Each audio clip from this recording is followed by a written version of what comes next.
juventude, seja bem-vindo ao canal Jovens Curados para Curar. Eu sou Ricardo Fleming e hoje eu quero trazer uma palavra de Deus para abençoar a sua vida. Amém? E hoje nós vamos falar sobre a estratégia de Satanás. É isso mesmo. Se você não sabe, Satanás ele é um excelente estrategista e ele tem várias formas para matar, roubar e destruir a vida do homem. Então, antes de entrar nesse assunto para que possamos entender melhor, corre aqui embaixo rapidinho, deixe seu like, compartilhe esse vídeo com algum amigo seu, deixe seu comentário para que eu possa saber a sua dúvida, o que você está achando e para que outro jovem também possa ser abençoado. Amém? Então vai aí rapidinho, abre a tua Bíblia, vai lá em Mateus capítulo 12, nós vamos ler do 38 em diante. Aqui o Senhor Jesus está falando a uma geração incrédula, uma geração que não era temente ao Senhor, uma geração que era desobediente, e aqui o Senhor vem trazendo entendimento sobre essa geração perversa, mas que quando era anunciado para essa geração a salvação, muitos a abraçaram pela fé, crendo, se movendo em fé, e o Senhor depois vai trazer um entendimento do que acontece para aqueles que são libertos, amém? E isso se aplica também à minha vida hoje e na sua. Por quê? Porque a obra de Cristo Jesus, a obra da redenção, aleluia, ela já foi completa, já está tudo à minha e à sua disposição, basta que eu e você venhamos a tomar posse, amém? Então vamos entender esse negócio aí? Corre aí rapidinho, vamos lá. No 38 ele vai dizer assim, ó: então, alguns escribas e fariseus replicaram. Quem eram os escribas e os fariseus? Um grupo religioso daquele tempo. Os fariseus e os escribas. Os escribas eles tinham a função de ensinar o povo a lei do Senhor. Amém? Essa era uma função dos escribas. E o fariseu era um grupo religioso. E ele vai dizer assim, ó: mestre, queremos ver da tua parte algum sinal. E ele respondeu: uma geração má e adúltera pede sinal, mas nenhum sinal lhe será dado, senão o sinal do profeta Jonas. Ele continua no 40, porque assim como esteve Jonas 3 dias e 3 noites no ventre do grande peixe, assim o Filho do Homem estará 3 dias e 3 noites no coração da terra. E ele faz uma referência agora aos ninivitas, onde Jonas foi pregar. E ele fala assim, ó: ninivitas se levantarão no juízo com esta geração e a condenarão, porque se arrependeram. Quem se arrependeram? Os ninivitas, com a pregação de Jonas. E eis que aqui está quem é maior do que Jonas. Ele está falando sobre ele, uma clara referência ao Senhor Jesus. Mas ele vai dizer ainda no 42, a rainha do sul se levantará no juízo com esta geração e a condenará, porque veio do confim das terras para ouvir a sabedoria de Salomão. E eis aqui está quem é maior do que Salomão. Então aqui, quando o Senhor Jesus está falando da rainha do sul, está falando da rainha de Sabá, né? Está fazendo uma referência lá ao livro de Provérbios, né? De Eclesiastes, tudo aquilo que Salomão escreveu. E aí no 43 a gente vai entrar onde eu quero te dizer hoje. Ele vai dizer assim, ó: quando o espírito imundo sai do homem, anda por lugares áridos procurando repouso, porém não encontra. Por isso diz: voltarei para minha casa de onde saí.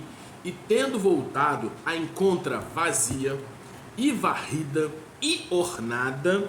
Então vai e leva consigo outros 7 espíritos piores do que ele, e entram e habitam ali. E o último estado daquele homem se tornará pior do que o primeiro. Assim também acontecerá a esta geração perversa. Aleluia! Vamos entender esse negócio aqui, juventude?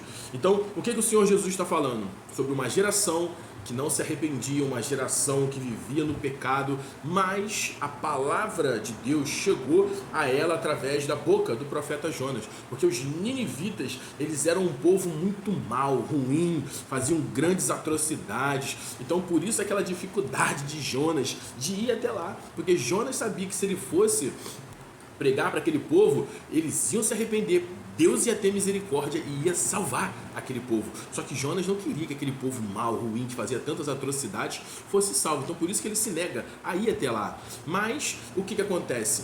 Esse povo se arrepende. Quando Jonas, depois de tentar fugir, quando ele fala sobre 3 dias e 3 noites na barriga do grande peixe, é que Jonas é jogado no mar, e quando ele é jogado no mar, um grande peixe o engole. Ele fica 3 dias e 3 noites na barriga do ventre desse peixe, e depois é cuspido na cidade de Nínive, e lá ele vai agora pregar o evangelho do Senhor, amém? E uma coisa muito importante para você que está ouvindo aí desse lado aí, se você acredita em Jesus, se você acredita em Deus, se você acredita no Espírito Santo, você também tem que acreditar, meu amigo, que um homem ficou 3 dias e 3 noites dentro da barriga do peixe, porque o próprio Senhor Jesus, ele ratificou o livro de Jonas, quando ele disse, nenhum sinal lhe será dado, senão o sinal de Jonas. Então o que o Senhor está dizendo? O Senhor está dizendo que tudo aquilo que estava escrito no livro de Jonas, aquilo é verdade, eu afirmo, eu dou um carimbo de aprovação ali. Então se você é um crente, se você é alguém que crê no Senhor Jesus, você também tem que crer nessas verdades, porque a Bíblia, ela não é um pouco de verdade, ou ela não contém a palavra de Deus. A Bíblia, ela é a palavra de Deus, não tem um pouco, né? Não contém um pouco da palavra. A Bíblia, ela é a palavra de Deus. Tudo que está aqui serve para a minha e para a sua instrução, amém? Então aqui o Senhor Jesus está dizendo que esse povo se arrependeu, a rainha do sul, a rainha de Sabá, ela também se arrependeu. E quando eu e você agora, porque a Bíblia, ela é um livro atual, a Bíblia é um livro que se renova a cada manhã ela se renova. Então quando a palavra de Deus está falando sobre referência a mim e a você, o que nós temos que entender? Que quando o Senhor Jesus, ele veio completar a sua obra, o que aconteceu? A palavra de Deus diz que nós não éramos filhos, mas porque aceitamos Jesus como nosso Senhor e Salvador, o Espírito Santo, ele vem habitar dentro de nós. E quando, Romanos 10:9 diz que se confessarmos Jesus como Senhor e Salvador e crermos no nosso coração que ele ressuscitou ao 3º dia, nós seremos chamados de filho. Nós tomaremos o nosso lugar de filho, deixaremos de ser criaturas de Deus, porque fomos criados por Deus, e seremos filhos, aleluia. E nessa hora, o Espírito Santo vem habitar dentro de você. E quando o Espírito Santo, ele vem habitar dentro de você, eu quero te dizer que esse demônio que habitava na sua vida, que habitava na minha vida, porque uma coisa a gente precisa entender, o reino do inferno lá, os demônios, tudo de Satanás, eles são organizados. Satanás, ele não está de brincadeira aqui, de passagem, só quer vamos machucar esse aqui, vamos matar aquele ali. Não, ele quer matar, destruir, roubar com toda a humanidade. Satanás, ele não fica feliz em ver a vida do homem. É por isso que você vê tanta gente em situações terríveis, tanta maldade, tanta coisa que acontece. Por quê? Porque a obra dele é destruir, matar e roubar. E ele é organizado. E a palavra de Deus está dizendo, não é o Ricardo, é a palavra de Deus, é a Bíblia. Está dizendo que para cada pessoa existe um demônio que atua na vida dela. Amém? Você pode não estar entendendo muito bem agora, mas eu vou continuar na explicação para que você possa entender. A palavra de Deus diz que quando o espírito imundo sai do homem, então se o espírito imundo saiu, um dia ele entrou. Isso aqui é simples de você entender. Por quê? Porque o homem, ele foi... o homem se rendeu ao pecado lá em Gênesis, quando Adão, ele peca pela primeira vez, ele desobedece ao Senhor, ele é destituído da glória de Deus, ele é afastado. Romanos 5:12 diz que por um só homem entrou o pecado, e esse pecado se espalhou para toda a humanidade. O homem passou agora a ter uma natureza pecaminosa, e porque o homem agora tem essa natureza pecaminosa, a palavra de Deus nos mostra que aquele que é vencido se torna escravo do vencedor. Amém? Isso você pode ver nos livros de história. Quando um país atacava a outra nação e ele vencia a outra nação, todos aqueles que eram derrotados passavam a ser escravos daquele que os derrotaram. Então isso também aconteceu nas regiões celestiais, quando Satanás, ele enganou, roubou e deixou o homem ferido, quase morto, sem possibilidade de se ajudar. O homem, em Lucas 10, a palavra de Deus fala muito bem sobre isso, quando ele vai falar sobre o bom samaritano. Quando a Bíblia vem nos falando que certo homem descia de Jerusalém para Jericó, Jerusalém fala de um lugar alto, Jericó fala de um lugar baixo, amém? Assim como Jerusalém era um lugar de bênção, Jericó era um lugar de maldição. Então quando ele diz que certo homem descia de Jerusalém para Jericó, está falando de uma trajetória de queda. Assim foi com a vida do homem que saiu de um lugar de bênção e veio para um lugar de maldição. Mas a palavra de Deus continua dizendo que esse homem, ele foi roubado, foi espancado e ele foi deixado semi-morto. O que é semi-morto? Semi-morto é o único lugar na Bíblia que aparece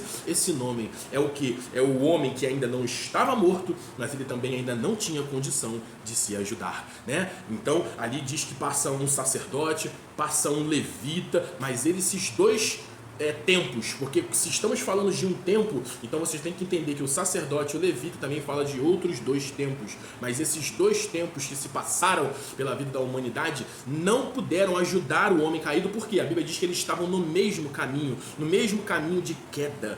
Então, eles não puderam socorrer o homem caído. Mas a palavra de Deus diz que certo samaritano, aleluia, que seguia o seu caminho. E eu gosto dessa versão, porque ele não diz que ele estava no mesmo caminho de declínio, mas ele diz que ele seguia o seu caminho. Então, esse samaritano, ele para e ele vai ajudar o homem caído. E assim como os samaritanos, eles não se davam com os judeus, assim o Senhor já anunciava no seu evangelho que ele viria para os seus, mas os seus não os aceitariam. E assim, esse homem, esse samaritano, ele vai ao homem ferido e ele agora vai aplicar azeite e vinho sobre as feridas do homem. 2 obras do Espírito Santo de lavar, de regenerar, de santificar.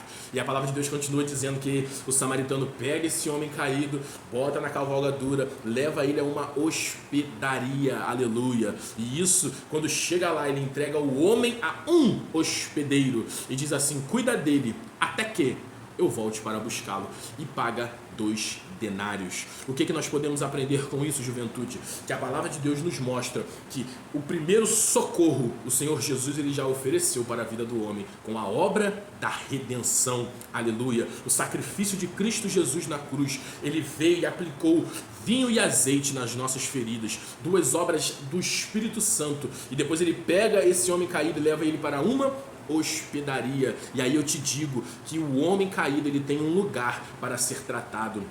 Se ele levou ele para uma hospedaria, eu quero te dizer que a igreja do Senhor Jesus é essa hospedaria. É o lugar onde eu e você seremos tratados, onde eu e você teremos os primeiros atendimentos para que possamos ser curados. Mas a Bíblia também não diz que ele só deixou na hospedaria, ele disse que entregou ao hospedeiro. E quem é esse hospedeiro? Então, lá no livro de João 16, a palavra de Deus, o Senhor vai dizer assim, eis que eu tenho que ir, mas vocês não vão entender agora. Por quê? Porque o outro ajudador, ele vai continuar a ajuda que eu comecei. Jesus está falando: cambada, o que eu fiz para vocês já está concluído, já vai ficar tudo certo, eu vou deixar tudo arrumadinho, mas quem vai continuar a ajuda é uma outra pessoa, é o Espírito Santo de Deus, porque é Ele que vai trabalhar, santificar, mudar, lavar, regenerar. 2 Coríntios 3 fala da santificação que vai acontecer na minha e na sua vida. Por quê? Porque é o Espírito Santo que vai fazer essa obra na minha e na sua vida.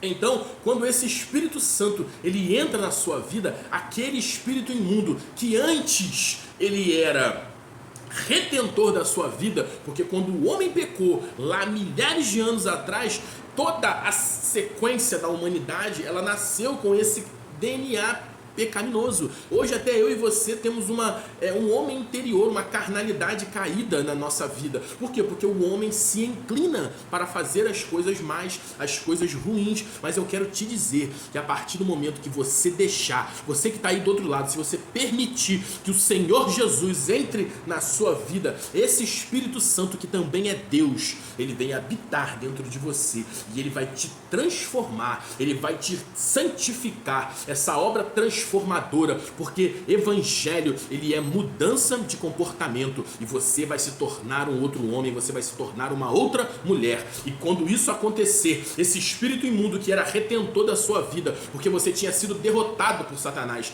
mas na cruz, o Senhor Jesus pagou todas as nossas dívidas, e a palavra de Deus diz que Ele nos comprou, aleluia, de volta para o Pai, de volta para Deus. Então agora quem é retentor da sua vida é o Senhor. Então, se você quiser, porque lembre disso, é livre-arbítrio, se você quiser ter uma nova vida, sair debaixo do jugo de Satanás, de todo esse peso, de toda essa sobrecarga e de todo esse cansaço, você só precisa declarar com a sua boca: Senhor Jesus, eu quero te aceitar como Senhor e Salvador. E nessa hora você deixa de ser escravo de Satanás e você passa agora a ser escravo de Jesus. Mas Ricardo, qual é a vantagem disso? Eu vou deixar de ser escravo de um para ser escravo de outro? É isso aí, cabeção. Por quê? Porque Satanás ele veio para matar, roubar e destruir. Mas Jesus diz: eu vim para ser vida, e vida em abundância. Todo aquele que crê em mim não perecerá, ele não morrerá, mas ele terá a vida eterna. E ele diz lá em Mateus capítulo 11, 28, ele diz assim, porque o meu jugo é suave e o meu fardo é leve. Porque Jesus agora vai te tirar de um reino onde você é maltratado, pisado, onde você foi deixado quase morto. E ele vai te tirar e vai te levar para o reino do seu Filho amado. E lá o Senhor Jesus, a obra do Espírito Santo, ela vai te salvar, ela vai te regenerar. E eu quero te dizer que esse Espírito que atuava na sua vida, né, que atuava na minha vida, ele vai sair de dentro de você. Por quê? Porque o Espírito Santo agora passou a habitar dentro de você. Um Espírito maior, o Espírito poderoso, aleluia. Esse Espírito vem sobre a sua vida. E agora, aquele que estava antes, porque quando a Bíblia fala de casa, a gente está referindo ao corpo do homem, porque eu e você somos casas espirituais, amém? Então, nós somos o templo do Senhor Jesus. O templo não é esse negócio aí de parede que a gente vê, não. Lá é uma estrutura, tem um CNPJ, aquilo lá é uma estrutura física, mas o templo, a moradia do Senhor agora é dentro de mim e de você, crente. Por quê? Porque o véu se rasgou, agora tem livre acesso, o Espírito Santo ele vem habitar dentro de você. Então, esse Espírito que estava aí dentro, agora ele vai ter que sair. Mas, Ricardo, agora que ele saiu, tá tudo bem, tá tudo certo, e agora eu estou garantido no céu? Claro que não. É aí que você tem que entender o que a palavra de Deus quer dizer. Porque eu dei toda essa volta para que vocês entendessem agora esse ponto. Porque tem muita gente que gosta de pegar um negocinho da Bíblia e fazer, né, uma teoria gigante com aquilo. Enquanto você tem que entender tudo o que a Bíblia fala de Gênesis a Apocalipse para que você possa entender o que a palavra de Deus quer dizer. Então, quando o Senhor Jesus está dizendo que esse espírito maligno, ele sai da vida do homem, olha o que acontece depois de um certo tempo. Ele diz, quando o espírito imundo sai do homem, anda por lugares áridos procurando repouso, porém não encontra. Então esse espírito que saiu de dentro de você, ele está vagando pelo mundo e ele está querendo achar um lugar para ele fazer morada, mas ele não vai encontrar. Então o que ele vai dizer? Vou voltar para minha velha casa, para ver como é que ela está. E a Bíblia diz que quando esse espírito volta, ele encontra a casa vazia, varrida e ornada. O que isso quer dizer? Quando esse espírito maligno ele volta e ele vê que você começou uma obra com Jesus, mas depois, logo mais na frente, você não teve profundidade, você não teve raiz, você se entristeceu, o Satanás veio e roubou logo toda aquela instrução de santificação que você tem que ter, de mudança de comportamento, você deixa a porta aberta. Você volta a praticar aquelas coisas de antes, porque evangelho, lembra que eu disse, é mudança de comportamento. Você não pode mais se comportar como antes. O que a Bíblia diz? Aquele que roubava, não roube mais. Aquele que se prostituía, não se prostitua mais. Então o que ele está dizendo? Aquele que mentia, não minta mais. Então agora você precisa ter uma mudança, porque Deus ele te tirou da lama do pecado e te trouxe agora para o seu reino. Deus tira aquela roupa suja e te veste com roupas limpas. Lembra lá em Zacarias a visão que o profeta tem sobre Josué? Josué estava com roupas sujas. Roupa suja representa a sua condição com Deus, e depois ele te coloca com roupas limpas. Então quer dizer o quê? Que você agora está aprovado, você agora está santificado. Só que você pode escolher a voltar a se sujar de novo naquela lama. E quando você faz isso, meu amigo, a Bíblia diz que esse demônio, se ele voltar e ele ver que a casa está vazia, ele não volta sozinho, ele ainda volta e ainda traz mais 7 demônios. Então faz a conta aí, 7 mais 1 é igual a 8. Então você vai ter 8 influências de demônios sobre a sua vida. E é por isso que a Bíblia diz que então ele leva consigo outros 7 espíritos piores do que ele, e entrando, habitam ali é onde? Dentro daquela pessoa em que o espírito tinha saído. E o último estado daquele homem torna-se pior do que o primeiro.